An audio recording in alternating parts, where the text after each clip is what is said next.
መቅደስ ዳበሳይ ልትታሰር ነው። አንደኛው ህዝብን የሚያገለግል መንግስት የሚሉ መረጃዎች እየወጡ ይገኛሉ። ለምን አንድ እጁ ሙሉ ለሙሉ ከተቆረጠ በኋላ አስገባኝ ሰከንድ አልቆየም እጅ ቆርጦ ሰደደኝ። መልሶ ተገጠመለት ቢባል ምን አሎቻችን እናምናለን? አባቷ በሞተበት ቀን የተሞሸረች ልጅ የዚህንም ጉዳይ እንመለከታለን። ዛሬ ዋና በዚህ ቪዲዮ ላይ የምንመለከታቸው ጉዳዮች ናቸው። የምንገኘው ኤልፋዝ ሚዲያ ላይ ነው። ሁላችሁም ሰብስክራይብ እያደረጋችሁ አብራችሁኝ እንድትሆኑና ፈታ ዘና እንድትሉ ጋብዛችኋለሁ ማለት ነው። ድሮ ኢቢኤስ አዘጋጅ መቅደስ ዳበሳይ አሁን ደግሞ የአባይ ቲቪ ፕሮግራም መሪ መቅደስ ምን ሆና ነው? ለምንድን ነው ልትታሰር የሚባሉ መረጃዎች እየሰፉ የሚገኙት? መቅደስ ዳበሳይ በራሷ ኢንስታግራም ገጿ ላይ አንድ ቪዲዮ ከማጋራቷ ጋር ተያይዞ ነው መቅደስ ዳበሳይ ትታሰራለች የሚባለው። መቅደስ ዳበሳይ በጻስ የሚገኙ ወገኖቻችን ላይ አስመልክቶ ነው ቪዲዮ እየሰራቸው። በዚህ ቪዲዮ ላይ መንግስትን ስለነካች ትታሰራለች የሚሉ መረጃዎች ናቸው እየሰፉ የሚገኙት ማለት ነው። ቪዲዮን አይተን እንመለስና ቪዲዮ ላይ እናወራበታለን ማለት ነው። ጤና ይስጥልኝ፣ እንደምን አላችሁ? ጋዜጠኛ መቅደስ ዳበሳይ ነኝ። ወደ ስቱዲዮ ልገባ ነበረ ለቀረጻ ግን ልቤ ምንም ረፍት ስላልሰጠኝ ይህንን መልእክት ወደ እናንተ ላደርስ መጥቻለሁኝ።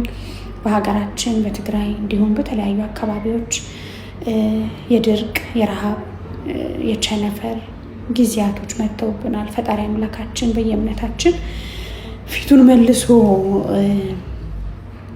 መከራውን ሁሉ እንዲያነሳ ብንለምንም እኛም ደግሞ የራሳችን ሚና ያስፈልጋልና አንደኛው ህዝብን የሚያገለግል መንግስት እንግዲህ አለው ልል የተገባ ነው ብዬ አስባለሁኝ። እንዲሁ የሃይማኖት ተቋማት ኤንጂኦ፣ በሀገራችን በበጎ ስራ የተሰማራችሁ ኤንጂኦዎች፣ የሚዲያ አካላት እንዲሁም ህዝቦች ሁሉ ከጎናቸው ልንሆን ይገባል። በያለንበት ሁሉ በሀሳብ፣ በገንዘብ፣ በጉልበት በቦታው ድረስ ተገኝተን ወገኖቻችንን አለው ልንል የተገባ ነው። መቼም እንዲህ አይነት የመከራ ጊዜ አሁን ባለንበት በዚህ ዘመን ሰዎች እንግዲህ በብዙ ስልጣኔና ከፍታ በሚራመዱበት ጊዜ እኛ ወገኖቻችን ምግብና መጠጥ አጥተው ሲሰቃዩ እንደማየት የሚያም ነገር የለምና እኔም እንግዲህ እንደ አንድ ኢትዮጵያዊ እንደ አንድ የሚዲያ ሰው በሀገሬ ህዝብ ላይ የሚደርሰውን ረሃብ መከራ ሁሉ ፈጣሪ እንዲያሳልፍና ይህንን የማገዝ ኃይሉና አቅሙ ያላችሁ ሰዎች ከፊት ለፊት ሆናችሁ እንድትረባረቡ መልእክቴን ለማስተላለፍ ነው። አመሰግናለሁ። እንግዲህ መቅደስ የተናገረችው ነገር አሁን ያየነው ነው ማለት ነው የሚመስለው። እንግዲህ በዚህ ንግግሯ ላይ እኔ እንደተረዳሁት ከሆነ መቅደስን ሊያሳስራት የሚችል ምንም አይነት ነገር ተናግራለች የሚል አመለካከት የለኝም ማለት ነው። እውነት ነው፣ በሕጻጽ ላይ መንግስትም እንደ መንግስት መረባረብ አለበት፣ ህዝብም እንደ ህዝብ፣ ሶሻል ሚዲያ ኢንፍሉዌንሰሮችም እንደ ሶሻል ሚዲያ ኢንፍሉዌንሰርነት ሁሉም ሰዎች ተረባርበው የሕጻጽን ወገኖቻችንን መርዳት አለብን ነው ያለችው ማለት ነው። ይሄ ነገር ደግሞ እውነት ለመናገር ልክ ነው። አንድ ሰው ካልተባበረ፣ አንድ ሰው አብሮ ካልቆመ በስተቀር ይህንን ችግር ለመፍታት ተግቷል። ምክንያቱም ከ14,000 እስከ 16,000 የሚገመቱ ህዝቦች ነው ያሉት ማለት ነው።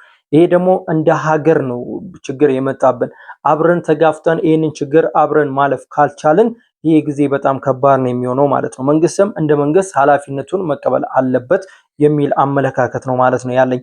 ነገር ግን ቪዲዮን እንዳየነው ማለት ነው መቅደስ እየተናገረችው ልክ ነው። ምክንያቱም እንደ መንግስትም ይመለከተዋል፣ እንደ ህዝብም እንደ ሚዲያ ባለሙያ ደግሞ እሷንም እኔንም ይመለከተኛል ብላ ነው ማለት ነው የተናገረችው። ስለዚህ በዚህ ጉዳይ ላይ ሰው እንደ ህዝብ ከዚህ እልቂት ከዚህ ወገኖቻችን ከሚያልቁ ወገኖቻችንን ከሚጨርስ ክፉ ራብ ማለት ነው ሁላችንም ተባብረን ከዚህ ራብ መውጣት አለብን የሚል መልእክታችንን እኛም እናስተላልፋለን። መቅደስ ደግሞ እየተናገረችው ምንም ሊያስከስታት የሚችል ነገር የለም። ምንም ክፉ ነገር አልተናገረችም። መንግስትንም ተቸች ምናምን ነገር የሚባለው ውሸት ነው ማለት ነው። ምንም ነገር የለም። እሺ አሁን ወደ ቀጣዩ ቪዲዮ እንግዲህ ቀጣዩ ቪዲዮ ደግሞ ምንድነው እንግዲህ አስቡት ማለት ሁላችንም እናስበው ማለት ነው። እጃችን ከላያችን ላይ ተገነጠለ፣ እጃችንን ማሽን ቆረጠው ማለት ነው። ማሽን የተቆረጠውን እጅ የኢትዮጵያ ዶክተሮች ኢትዮጵያ ላይ ያሉ ዶክተሮች ተባብረው በህብረት ማለት ነው ገጠሙት። እጁን ገጥመውት ኖርማል እጁ መንቀሳቀስ ጀመረ ማለት ነው። በጣም የሚገርም ነው። በነገራችን ላይ በጣም ስለገረመኝ ላምጣላችሁ ብዬ ነው። ልጁ የሆነ ስራ እየሰሩ ነበር። ከዛ እየሰሩ እያለ አጋጣሚ ማሽን ምን ያደርገዋል? እጁን ይቆርጠዋል ማለት ሙሉ ለሙሉ እጁ ይለያያል ማለት ነው። እንግዲህ እጁ ከተለያየ በኋላ የኢትዮጵያን ዶክተሮች ተባብሮ ማለት ነው እጁን ገጥመውለታል። እስቲ ሰምተን እንመለስ። እስቲ ልጁን የሚለውን ባለቤቱ ራሱ ሰምተን እንመለስ ማለት ነው። እጄ በበረዶ ነው ለብቻ ነው። እኔ ቀድሜ ነው ሆስፒታል የደረስኩኝ። ሰከንድ አልቆየም እጄ ቆርጦ ሰደደ። አንድ እጄ ማሽኑ ላይ አለ የተቆረጠው እዚህ ነው። እጄ ሲቆርጠው አይኔ እየጨለመ መጣ። ስሜ ክብሮም እባላለሁ። የምሰራው ሰሚት የናስ ጨርጨር ስጋ ቤት ጋር ነው የምሰራው። ሰኞ ቀን ነበረ አርፍጄን የገባው ስራ። ጓደኞቼ እንጨት እየቆረጡ ጠበቁኝ። መጣውና ተቀበልኳቸው ማሽኑ። እኔ ተቀቤ እየቆረጥኩ እያለሁ በቃ ልንጨርስ ትንሽ ነው ይቀረን፣ በጣም ትንሽ። በጣም ስንቆርጥበት እንጨቱ እንደዚህ የነበረው ማሽኑ እንደዚህ እየሆነ ወደ እንደዚህ ሆነ። እንጨት እነሱ ሲከቱ አላመቻላቸው። ለማስማማት ሞክር ክብሮም ሲሉኝ ከዛ ከታች ብድግ አድርጌ ለማስማማት በግራ እጄ ነበረ ብድግ ሳረገው ኤሌክትሪክ ኮኔክት ሆኗል። ከዛ እዛው ላይ አስገባኝ። ሰከንድ አልቆየም እጄ ቆርጦ ሰደደኝ። እጄ ሲቆርጠው ቆምኩኝ። በዛን ሰዓት ቁሜ አማተብኩ እጄን ሳየው ማሽኑ ላይ አንድ እጄ ማሽኑ ላይ አለ የተቆረጠው እዚህ ነው። አይኔ እየጨለመ መጣ። ቅድሚያ እዚህ ሰሚት ነበር ሆስፒታል ሄድኩ። ከዛ ሰሚት ላይ አይ ይሄ አንችለውም እኛ ከዛ ወደ ሳማሪታን ሄዱ። የሳማሪታን ስልክ ተደወለላቸው። ዶክተሮች አወሩ። በቴሌግራም ሲላኩልን ምናምን ነገር አላቸው። የተቆረጠውን ገልጠው ፎቶ አነስተው በቴሌግራም ላኩላቸው። ከዛ እሺ ይምጣሉ። መጣው። የሚገርም ነገር እጄ በበረዶ ነው ለብቻ መጣው። እኔ ቀድሜ ነው ሆስፒታል የደረስኩኝ። የሆነ እዛ ጓደኞቼ በራይድ በምናምን አድርገው አመጡኝ። ታካሚያችን ወደኛ የህክምና ተቋም ሲመጣ በስራ አጋጣሚ የደረሰበት ከፍተኛ የሆነ ጉዳት እጁን ተቆርጦ ደረቱ ላይም ተጨማሪ ጉዳትና ከፍተኛ የሆነ ደም መፍሰስ አጋጥሞት ነበር የመጣው። ዶክተሮቹ በሰዓት ነው የሚገቡ። 4 ናቸው የሰሩልኝ። እንደ አጋጣሚ እንደድል አድርጎት 4ቱ ባንድ ነበሩ። ቀዶ ህክምናውንም በአጥንት በፕላስቲክ በደም ስር ህክምና ባለሙያዎች የተሳተፉበት ሌሎችም የህክምና ባለሙያዎች የተሳተፉበት 7 ሰዓት በላይ የፈጀ ቀዶ ህክምና ተሰጥቷቸዋል። እነሱ ዶክተሮችም ከፈጣሪ በታች እነሱ ነው ማመስገን ፈልጋለሁ። ታካሚያችንም አስፈላጊውን የህክምና እርዳታ በድንገተኛ ክፍል ከተደረገለት በኋላ ወደ ኦፕሬሽን ክፍል በአፋጣኝ ተወስደዋል። እዚህ ከመጣው 9-10 ቀን እየሞላኝ ነው። ዶክተሮቹ እንክብካቤያቸው በቃ እንደ ቤተሰብ ነው። የሚገርም ነገር አንተ እየተነጫነጭ ከነሱ በቃ አስቀው ምናምን አዝናምተው ነው በቃ የሚወጡት። እንክብካቤያቸው የሳማሪታን በጣም ነው የሚገርመው። አሁን ደህና ነኝ ፈጣሪ መስገን ይንቀሳቀሳል እንደዚህ። በዚህ አጋጣሚ ማመስገን የምፈልገው የናስ የጨርጨር ባለቤት በጣም አባት ነው የሆነ ብቻ ልጁ ይዳንልኝ እንጂ እኔ ችግር የለውም መኪናዬም ቢሆን ሽጬ አሳክመዋለሁ ነው ያለው። በዛን ሰዓት ሲጠየቅ ፈጣሪ አንተ ጋር ይሁን። በጣም አከብራለሁ፣ በጣም ወዳለሁ የናስ ወንድም። በዚህ አጋጣሚ ሳማሪታን ሰርጂካል ሴንተር እንግዲህ እንደሰማችሁት ነው ማለት ነው። ሳማሪታን የሚገርም ማለት ነው። በነገራችሁ ላይ እንዲህ አይነት ነገሮች በጣም የሚገርሙኝ ነገር ለምን የሰው ልጅ በህይወት ይኑር እንጂ ምንም የማይሰራለት ነገር የለም ማለት ነው። እንግዲህ ማለት ለማሰብ ራሱ ይከብዳል ማለት እጃችን ሙሉ ለሙሉ ተቆርጦ ተለይቶ ወርቆ ማለት ነው። ከዛ እጃችን ወደ ቦታው ላይ ሲመለስ ማለት ነው። በዚህ ህክምና ላይ በጣም ህክምናው አስገራሚ ከመሆኑ የተነሳ ኢትዮጵያ ውስጥ መሰራቱ ደግሞ የኢትዮጵያን ዶክተሮች የት እየደረሱ እንደሆነ ትልቅ የሚያሳይ ነገር ነው ማለት ነው። በጣም ትልቅ ቦታ እየደረስን የሆነ ነገር ማድረግ ከተቻለ ዶክተሮቹ ያሉበት ሁኔታ ያሉበት ብቃት በጣም የሚገርም ነው። ብዙ ነገር ማድረግ ይችላሉ ማለት ነው። ያው መሟላት ያለበት ነገር እንደ ድህነታችን መሟላት ያለበት ነገር ቢሟላ ኖሮ በጣም ብዙ ነገር ማድረግ ይችላሉ ማለት ነው። ያው ዛሬ ያቀረብኩላችሁ ስላስገረመኝና ለዶክተሮቹ እናመሰግናለን። በዛ ላይ ደግሞ ሳምሪታን ሰርጂካል ሴንተርንም በዚሁ አጋጣሚ እናመሰግናለን። እንዲህ አይነት ህክምናዎች በሀገራችን ያስፈልጋሉ ለማለትና ዶክተሮቹንም ለማመስገን ነው ማለት ነው። እናመሰግናለን፣ እንወዳቸዋለን። የሚገርም ነገር አሳይታችሁናል ማለት ነው። ይመቻችሁ። አሁን ደግሞ ትንሽ ፈታ ብለን እንመለስ እስቲ ማለት ነው። ይህ ዘፈን ቲክቶክ ላይ በጣም እየተዘዋወረ ነበር። እኔ በጣም ስለተመቸኝ ነው ማለት ነው። እንግዲህ ይህ ዘፈን እንደምናውቀው ዮሳን ጌታውን ነው ማለት ነው። እስቲ ሰምተናት እንመለስና ሀሳብ እንሰጣለን ማለት ነው።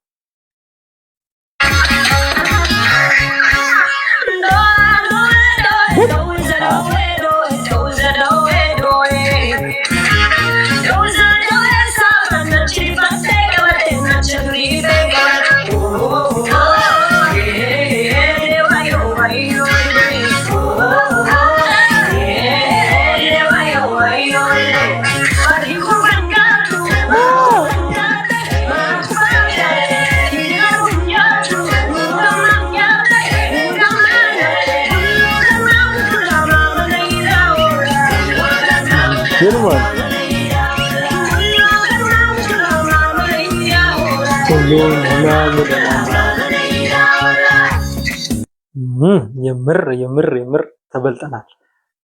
የተበለጥን አይነት ስሜት አልሰማችሁም? እስኪ ምናሎቻችን ነው ይሄንን ዘፈን የምር ምናውቀው ማለት ነው።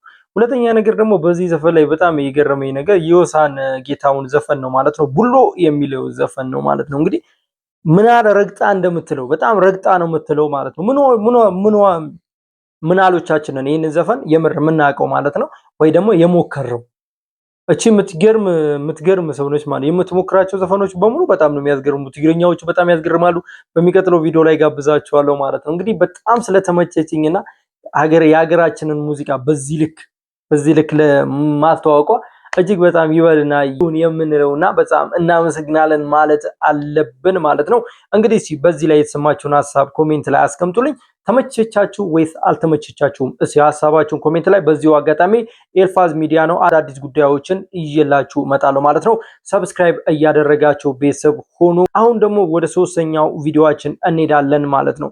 እንግዲህ ሶስተኛ ቪዲዮ ይዤላችሁ የመጣሁት ማለት ነው ላይ እንደነገርኳችሁ ማለት ነው አባቷ በሞተበት ቀን ልጅ ያገባችሁ አባቷ በሞተበት ቀን ልጅ አገባች ማለት ነው። በጣም የሚያስገርም ነገር ነው።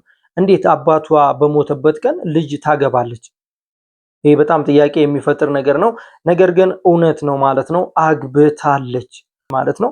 እቺ በምስሉ ላይ የምትመለከቷት ልጅ አባቷ በሞተበት ቀን ነው ያገባችው ማለት ነው። ብዙ ሰዎችን እያቃረነ እንዴት በዚህ ቀን ታገባለች እያለ ብዙ ሰዎችን እያነጋገረ ይገኛል። ነገር ግን ታሪኩ እንደዚህ ነው ማለት ነው። እንግዲህ እቺ ልጅ ቪነስ ስታቶን ትባላለች። የምትኖረው አሜሪካ ካሊፎርኒያ ሲሆን እናቷ በድንገተኛ አደጋ ከሞተች በኋላ 43 ዓመቷ እስኪደርስ ድረስ ሌላ ሚስት ሳያገባ እናትም አባትም ሆኖ አሳደጋት። ለወግ ማረግም አብቅቷታል ማለት ነው። በአንድ በተረገመች ቀን አባቷ በጠና ይታመምና ሆስፒታል ይሄዳል። ሆስፒታል ሕክምና ከተደረገለትም በኋላ የደም ካንሰር እንዳለበት ዶክተሮች ይነግሩታል ማለት ነው። በዚህ ወቅት ነበር ልጁ ቪነስ ስታቶን በ25 ዓመቷ ነበር የኮሌጅ ትምህርቷን ጨርሳ ስራ ጀምራ ፍቅረኛ ይዛ ለማግባት ሽርጉድ እያለች የነበረው። ይህን የአባቷን ህመም ስትሰማ ግን ከኔ ህይወት የአባቴ ህይወት ይቅደም ብላ ሁሉንም ነገር ትታለች ማለት ነው። ሰርጓንም ሙሉ ለሙሉ ትሰርዝና ሰርጓን ከሰረዘች በኋላ አባቷን መንከባከብና አባቷን ማስተማም ትቀጥላለች። ዋነኛ ትኩረቷንም አባቷ ላይ ታደርጋለች ማለት ነው። በዚህ ሁኔታ ከቀጠለ የራሷን ህይወት ትታ አባቷ ለ18 ዓመት እያስታመመች መኖር ትጀምራለች። አባቷን በተደጋጋሚ ማለት ነው እባክሽ እኔን ተይኝ፣ የራሴ ኑሮ መኖር ጀምሪ፣ አክብተሽ ማየት ፈልጋለሁ ቢላትም እምቢ አሻፈረኝ በማለት ለ18 ዓመት ደከመኝ ሰለቸኝ ሳትል አባቷን ታገለግላለች ማለት ነው። አስታመመችው። በአንድ በተረገመ ቀን ግን የአባቷ ዶክተር ወደ ቢሮ አስጠራት። በአባቷ ሰውነት ውስጥ ያለው ካንሰር ከተገቢው በላይ በፍጥነት በመሰራጨቱ ምክንያት አባቷ በህይወት ለመኖር ጥቂት ሳምንታት በተሳነውን ይህንን ካወቀች በኋላ ያልተለመደ ውሳኔ ወሰነች። ዶክተሩን በነገራት ቀን በአባቷ በመጨረሻ ይሞታል በተባለበት ቀን ሰርጓን ለማድረግ ወሰነች ማለት ነው። ይህን ሀሳቧን ለሆስፒታሉ አስተዳዳሪዎች ተናግራ በልመና ነው በአባቴ መሞቻ ቀን በካሊፎርኒያ የሚገኘው በዩኤስ ሕክምና ማዕከል ሰርጓን ደግሳ የምታዩትን ሰርግ ደግሳ አባቷን ሰርፕራይዝ አድርጋ አስደሰተችው። የሆስፒታሉ ዶክተሮች፣ ነርሶች፣ ታማሚዎች፣ ሰራተኞች በአጠቃላይ ጋብቻ ስነስርዓቱን በደስታና በእንባ አድምቀውታል ማለት ነው። አባቷ የሙሽራ ልብስ አድርጋ ሲያት ፊቱን እንደምትመለከቱት ማለት ነው ፊቱ በሐሴት በራ። በደስታ አቀፏት። ለዶክተሮቹ ለነርሶቹ እኔ ህይወቴን የከፈልኩላት እሷም ህይወቷን የከፈለችልኝ እቺ ምርጧ ልጄ ናት እያለ በኩራት ነገራቸው።